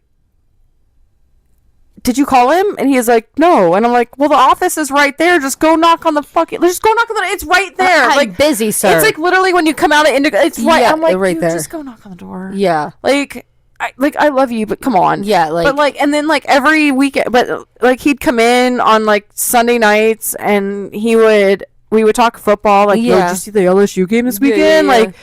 And then at one point, I think he asked me if I was single, and I told him no, but little did I know that my boyfriend was single at the time. I was going to say, I was like, during that time, you definitely I wasn't relationship, but my boyfriend wasn't. Yeah. However, and for a long time I was like, I used to like kick myself for that. Like, man, I could have had Britney Spears, but then I was like, I didn't want Britney to hate me, like, because I don't know if she liked Amber or not, you know. But then like he literally started as well, like I can tell you. So here's the thing is like I basically was like, no, I'm taken or whatever. Yeah. And like 2 weeks later, all of a sudden, I see like pictures of Brian and Amber. So I was like, okay, like maybe he was, you know. And then he got with Amber, and you know he's not on social media, but he lets her post about him all the time. Yeah, and so there are pictures of Amber and Brian, like like in different places, all over Vegas. And now Brian, I think he's got a place here because he was for a long time working for Caesars. Yeah, like not just like for Britney, like during her show, like he was like part of Caesars Entertainment, like booking like the headliners, like the residencies or whatever. So he had a major role. So he actually lived here. I think he actually even lived down the street or something, is according to my boss. But so he wasn't far away, which was why he was there all the time. And so I'm seeing all these things, and about what's coming out with him about him now, that Amber's like, yeah, like he beat me. Like she's like, she goes into dude. Like Crystal sends me a text and she goes, dude, and I'm like, what is that? And then I go to Amber's Instagram and her stories, and she's like, yeah, I'm going through cancer, but so I'm spending time with my mom. He thinks I'm with another girl, but he's in Mexico doing meth with Britney, and like, well, and that's so the time frame was really weird. So Britney posted a video of her and Brian in Mexico, and I'm not gonna lie, it was just one of those weird, awkward photos, and he's like smiling in the back, like, hey guys. And she kept on saying like things like my sexy brother, and like, I didn't see those. And then she posted, if you deal with him, you have to deal with me because I'm his, like, I'm protective. And it was very obvious that they had broke up. And that is when Amber Lynn started posting her rants, was because Britney supposedly was poking the bear. And when I say she made like 3 posts about how hot her how hot her brother was, how loving he was, and how if any girl wants to date him, they got to deal with her. And the past may not like her. But Brian was like trafficking Britney, but that's a whole other thing. Well, and that's honestly. So I was going to get into, I have a little bit of that too, because I have like, Brian's ex-girlfriend, Amber Lynn, goes onto Instagram. She's accusing her brother. She's an OnlyFans model, by the way. Like, she's going through cancer. She has cancer. She's going through chemotherapy. I don't know what kind of cancer. I don't know what kind of cancer either, but she's going through chemotherapy, and she's dealing with it. But and I've said this before, that's like dating a stripper. If you are that insecure, don't date a stripper. Yeah, you can't handle it. Don't date a stripper. Exactly. Well, and it's nothing against. Like again, it's not against. Yeah, it's nothing against them. Like the girls, like that's their life. But if you can't handle it, just don't be a part of it. It's like dating like an OnlyFans model, stripper, or porn star, and then being upset that they're sleeping with other people. Yeah, like it's stop. Yeah, but she said that he was drugging Britney, and that he's always talking shit about her. That she has videos of Brian talking shit about Britney and exposing his real agenda towards her. She claims that they both were using Mexican meth, which I meant to look up, but I was like, is that just like a crack or something? But anyways, he was constantly accusing her of cheating. He was keeping trackers on her car and like tracking her every move, which sounds like a meth head. She accused him of being a drug addict and never being by her side during her cancer treatments. And then she goes into detail one night about how Brian verbally and physically abused her. Mm-hmm. And then punched her in the face. And then had the mom come and like pretty much corner her into signing an NDA about it. And eventually she signed 2 NDAs. She called Brian a P. Diddy wannabe. And all of this happened of the day, like the abuse happened on the day of her biopsy. So you have Snapchat? No, everyone just has it. It's on. Oh, okay. Because I was like, I don't have. Because she's like, I'm gonna post the rest on Snapchat. Yeah, like, and fuck, I don't have Snapchat. Yeah, she did. And on Snapchat,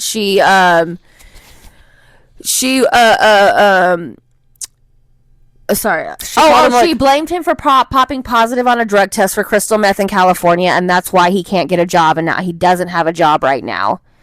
And she said, quote unquote, the guy is a fucking all around user, loser, and abuser, a con artist, a fraud, a hick who beats girls. Wow. And that was on the Snapchat. And then she also said in Snapchat, she says she has all the receipts. She doesn't feel bad because Brian and Britney started it by posting those original posts. Wow. That Britney posted in Mexico. And then she said she has cancer, so she has nothing to lose. So she's willing to post everything and because she's like, I have cancer, I'm dying. Who gives a fuck? She might not die. That's what I said. I don't know anything about her cancer stuff. So, so all of this came out, and honestly, I'm really not surprised Brian's an asshole. No. Like, it checks out for the family. Yeah, like it's weird because I thought that he was one that I could trust. Yeah. And I think Brian he said something. I remember him saying something to me in November, and then, like, Britney's announcement was in December. Yeah. And I think he said something to me about his dad he said something to me in November. And then December was the announcement, the domination announcement. Yeah. And, like, I saw Brian, and I was like, I saw him, and I was like, yo, Brian. And he goes, hey, Jess. And, like, everyone around me was like, what the fuck? I was like, and but then when she showed up, like, she signed an autograph for somebody, like, 3 people down from me, and I was like, damn it. She showed up and left. She was supposed to, like, perform. There was some other shit that she was supposed to do, and she didn't do fucking any of it. That was the start of the... And her outfit was so beautiful. She looked amazing and just... like the angel she was. Yeah. But, like, you know, she walked right by and was like, fuck this. Yeah, and just got the fuck back in the car and was gone. Well, that was definitely that was her statement. Like, she made a statement by showing up for 3 seconds. Nathan was so mad because he set all that up, and he's like, this bitch they played all her videos on the Park MGM, on Park MGM. All of that work was Nathan's crew. But then, like, but the way that she acted in doing so, and then, like, she was in rehearsals, but, like, she didn't like the choreography, so then all of a sudden, like, like, they canceled her residency because her dad's butthole. Homeboy had gotten me tickets for her show in February. Oh, wow. So I was supposed to go. That's right. I had tickets. So, but at the beginning of January was the announcement of the cancellation of domination. Yeah. Because of her dad. But then we find out that she's in they had her locked away in an asylum for like 3 months. Yeah. Well, and also, like, so I'm, like, not surprised. He watched his sister. First of all, he got a job off of his sister's back, which, okay, fine, Nepo baby. It made me sad. Like, I always thought that I could have I thought Brian could have been trusted. Well, now I was upset about it. To me, all this makes sense. So, like, he watched his sister be held captive for years, and then when people started talking about it, he finally let loose, right? Like, he was finally like, oh, okay, I guess I'll say something. Then... Oh, he did that podcast because it was Amber's friend's podcast. Yeah, and they were because he was supposed to do our podcast. Oh, really? I didn't know that. He was supposed to do ours because I gave him our card. Yeah, and you're like, come on. And then my boss was like, yeah, her podcast is great. You should do it and, like, try to convince Brian to... Yeah, so we were COVID. So we were definitely supposed to, like, he was and I was so glad because after he did that podcast, and Britney was like, everybody's talking on podcasts about me, and I can't even talk about my life. And I was like, oh my god, if he had done our podcast, and then she would have been mad at us. She would have been mad. Do you have any idea how much I would have, like, killed my soul if Britney Spears hated me? If I knew Britney Spears hated me. Well, like, and I just think it's interesting that he watched her all this, and now homeboy doesn't have a job, and now he's in Mexico with her and playing her fucking game. I don't think she's in Mexico right now because she was in, like, at the time when all this was happening, she was in Mexico. I think she's home now because Jaden was with her. But, like, then during this time, where Brian, the man that set up all of her shows, coordinated all of her shows, did everything, needs money, the same time he goes out to Mexico, there's rumors about a residency.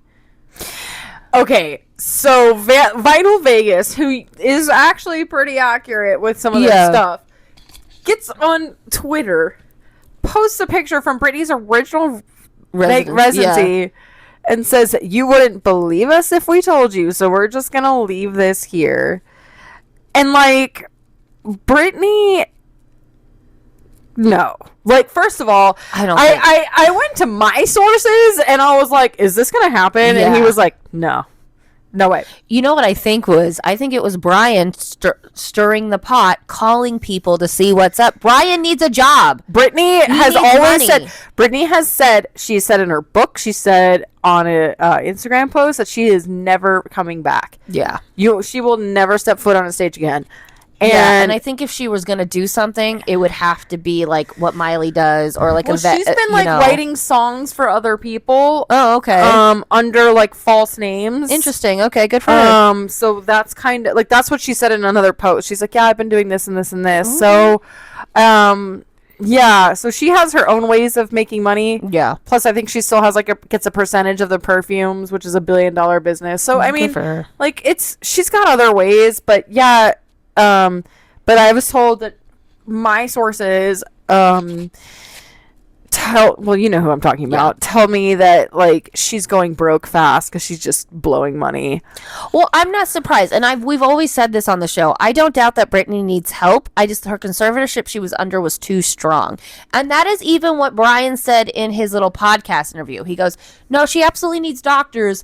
Does she need someone to hold her hand everywhere she goes? No, she doesn't. I mean, or like to force feed her medications, all this other stuff. And I agree with that, but like, I don't know.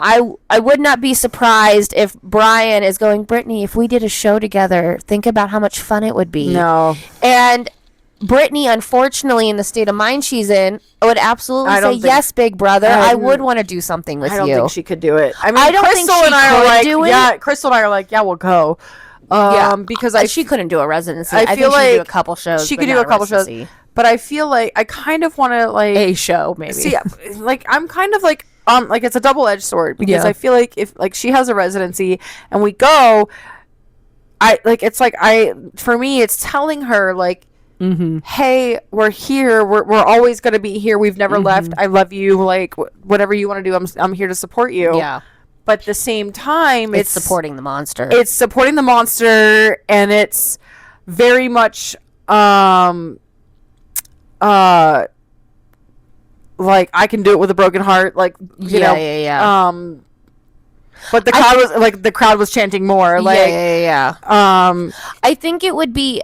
Like, honestly, the Britney I see now is someone who I think, how do I say this without sounding like she's a child, but like she's very childlike. Yeah. And so she's like, that sounds like a good idea. I like that idea. Well, she never learned to be an adult. Exactly. So even when she was under that conservatorship, she was basically like an 18-year-old. I mean, not even. She was probably more like a 10-year-old because she was told how to do it, when to do it. You know what I mean? Like, couldn't do anything. And so I don't know. I just feel like she has very much this like child mindset of like, look how funny this is. Look how great it is. Of course I want to do a show. But she doesn't realize the second hand of that where Taylor understands, oh, this is a 3 hour I'm committing to. This is what I'm committing to. This is what I have to do. I think Britney in her head wants to do it, but I don't think Britney can physically do it or mentally do it. I also think it would be extremely triggering for her. It would be very triggering. And so like I don't think she could mentally handle it. And I don't think she trusts doctors anymore because her family forced doctors on her. Well, she goes to doctors. She does, but I don't think that she can handle like a mental health like crew around her. Like, because I feel like she'd well, and also from reading her book, there's a lot of mental health things she doesn't want to admit or even address. Right. And if you can't be there, which is fine, not a lot of work is going to get done. If you can't look at yourself for a little bit and go, this is where I am wrong, I actively need to fix this. You know, I mean, Britney is very angry towards the people what have things that have happened to her, and I agree with that. You know, I get it. You know, I'm not saying her response is wrong. I don't think she can handle a residency. I don't think she could. And I wouldn't want to see her struggle like that. No. And that's where the double-edged sword comes in. Like, it's like, I want you to know that I'm here for you because I love you. You raised me. Like, I love you. But if I go to your show too, what is that also saying about? Yeah, if was it 2006 or 2007 VMAs, like I'm out, or 2008, I don't remember what year it was. But if it's like one of those, I don't want to support that. I always tell people like, as the town Swiftie or town Britney fan, because I am, according to the Las Vegas Review Journal. That's true. That's a true story. And your tattoos. And my tattoos. But if I'm not worried about Britney, because everybody asked me after her conservatorship was over, and I said, I'm not worried. She's fine. She's living the life that she's living her life on her terms and doing whatever she wants. It's fine. I'm not worried. Yeah. But when I worry, that's when it's time to worry. And I'm telling you, I'm worried. I'm incredibly worried. Well, this is what they were.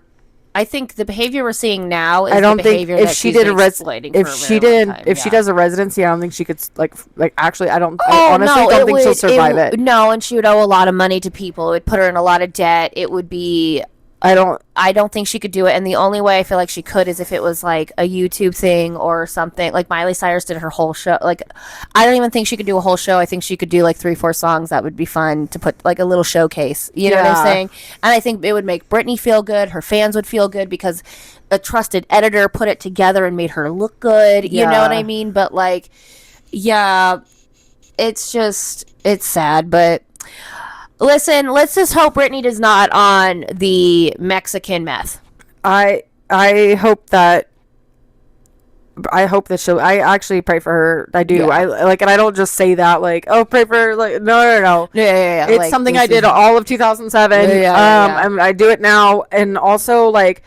But I don't like hearing about Brian and the way that, like, I'm not going to sit here and go, I don't believe Amber. I fucking believe every word because he can't be trusted. And that breaks my heart because, like, he needs the money to, like, she's funding it. He's taking her money and he's buying drugs and prostitutes. Like, he's trafficking Britney. He actually, she actually even put out that during Brit's residency, like, he would invite his friends up and Britney, like he would have like Britney would be naked and like touching herself in front of his friends and like they'd be paying to see it.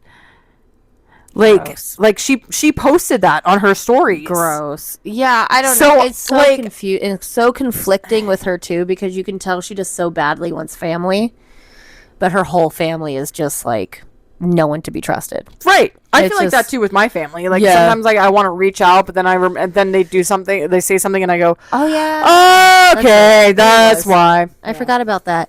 Yeah, I just hope maybe her relationship with her kids will get better and then because it looks like they're all coming together. Yeah, well, that's because the money ran out. You have to understand what those kids went through though on her side of it. I mean, honestly, it was a fucked up child. Like, it was a fucked up place. It was not a secure place. And when Kevin Federline is your secure place, that means the other household's pretty fucked up. Yeah. Well, that's true. I mean, it's looking at it from that side of things. Yeah. Like if you think about it as a kid, if you always go to your mom's house, she's a complete zombie and you get the shit beat out of you. You don't want to go to your mom's house. Yeah. Period. Yeah. It doesn't matter how rich she is. Yeah. You know, well, that man's out of her life now and he's an adult and can make his own decisions. Yeah. Like a lot of things can change in that aspect. Also understanding, you know, you grow up and kind of understand your mom's side. Or like you realize when maybe he read her book and was like, oh, mom is just mentally unwell. Yeah. You know, so I don't know. We'll see how this unfolds.